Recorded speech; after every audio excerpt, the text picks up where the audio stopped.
स्वागत है आपका नेशनल दस्तक में। मैं हूं आपके साथ फरीन सैफी। हमारे प्रधानमंत्री जी जो बाहर जाकर बोलते हैं कि देश के लोगों का सम्मान बढ़ रहा है, देश का विकास हो रहा है, क्राइम कम हुआ है, लेकिन शायद 15 लाख की तरह ये भी जुमले ही हैं, क्योंकि जिस तरह से देश में दलितों के खिलाफ, मुसलमानों के खिलाफ हिंसा बढ़ती जा रही है, वो साफ मोदी जी के झूठ की पोल खोलता है।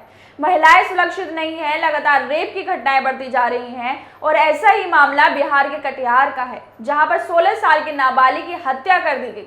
परिजनों ने रेप के बाद मर्डर का आरोप लगाया है। लड़की का शव उसी गांव के पड़ोसी के घर से बरामद किया गया है। पीड़िता पिछले 2 दिन से लापता थी। ये पूरा मामला आजमनगर थाना इलाका का है।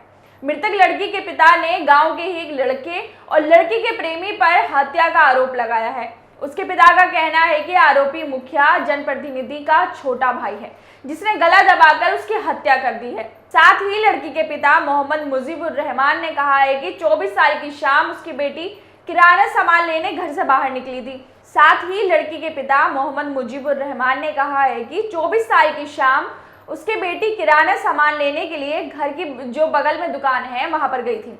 यहाँ काफी समय बीत जाने के बाद वो घर नहीं लौटी तो उसकी खोजबीन की जाने लगी। इस दौरान जानकारी मिली कि कुसुमलाल विश्वास ने दुकान के रास्ते से ही उसे बहला फुसलाकर अगवा कर लिया और बाद में उसकी हत्या कर दी गई।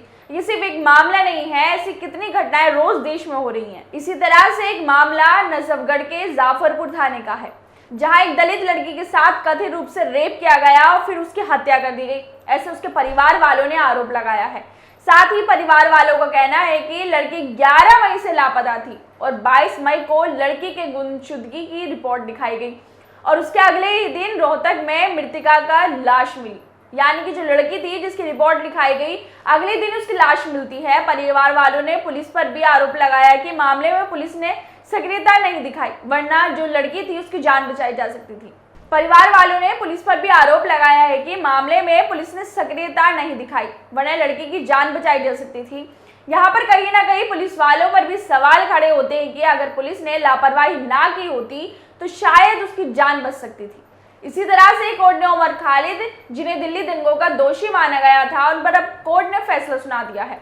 दिल्ली हाईकोर्ट ने कहा है कि जेएनयू के पूर्व छात्र उमर खालिद के द्वारा महाराष्ट्र के अमरावती में दिए गए भाषण की भाषा सही नहीं थी, लेकिन यह आतंकवादी एक्ट नहीं बनता है। न्यायमूर्ति सिद्धार्थ मृदुल और न्यायमूर्ति रजनीश भटनागर की पीठ ने कहा है कि भाषण आक्रामक और आपत्तिजनक था और इसे मानहानिकारक माना जा सकता है, लेकिन इसे आतंकवादी गतिविधि नहीं ठहराया जा सकता। जिस तरह से उमर खालिद पर दंगे भड़काने का आरोप लगे, उन्हें आतंकवादी कहा गया, लेकिन कोर्ट ने अब ये साफ कर दिया है कि भाषण के शब्द गलत हो सकते हैं, लेकिन ये आतंकवादी एक्ट के अंदर नहीं आता है। उमर खालिद के केस में ये फैसला सुनाने में सालों लग जाते हैं, लेकिन इनके लोग जो धर्म संसद सजाते हैं, नरसंहार की बात करते हैं, उन पर कुछ कार्रवाई नहीं होती। वो खुले घूमते हैं, लेकिन जब बात मुसलमानों की आती है, दलितों की आती है, बहुजनों की आती है, तो हर जगह उनके साथ अत्याचार हो रहा है, हिंसाएं हो रही हैं, जाति सूचक गालियां दी जाती हैं, उन्हें समाज से अलग देखा जाता है। इसी तरह से डीयू के रामजस कॉलेज में 2 युवकों को सिर्फ इसलिए मारा गया क्योंकि उन्होंने जय भीम लिखा था। डीयू के रामजस कॉलेज में 2 युवकों को सिर्फ इसलिए मारा गया क्योंकि उन्होंने जय भीम लिखा था, क्योंकि इस देश में से लोगों की आजादी खत्म होती जा रही है। अगर कोई व्यक्ति बहुजन है तो उसे मारा पीटा जाएगा, जाति सूचक गालियां दी जाएगी, उसकी कोई सुनवाई नहीं होगी, जबकि दोषी मनुवादी गुंडे सरेआम छुट्टे घूमते हैं, क्योंकि ना तो ये लोग कानून को मानते हैं और ना ही संविधान को। इनके अंदर से खौफ खत्म हो गया है, इसलिए अपनी मनमानी कर रहे, जिससे समाज का माहौल खराब हो रहा है। और अगर ऐसे ही चलता रहा तो देश किस तरफ जा रहा है, अगर ऐसे ही चलता रहा तो देश किस तरफ जा रहा है, ये हम सब देख ही रहे हैं। और देश के हालात क्या होने वाले हैं, ये इस पर भी हमको सोचने की जरूरत। खैर, आपकी इस वीडियो पे क्या राय है, हमें कमेंट करके जरूर बताएं और बाकी खबरों के लिए देखते रहिए नेशनल दस्तक। नेशनल दस्तक की आपसे गुजारिश है कि अगर इसको बचाना चाहते हैं तो नेशनल दस्तक को सब्सक्राइब करने के लिए रेड कलर के सब्सक्राइब बटन को दबाएं, फिर बेल आइकन की घंटी दबाएं।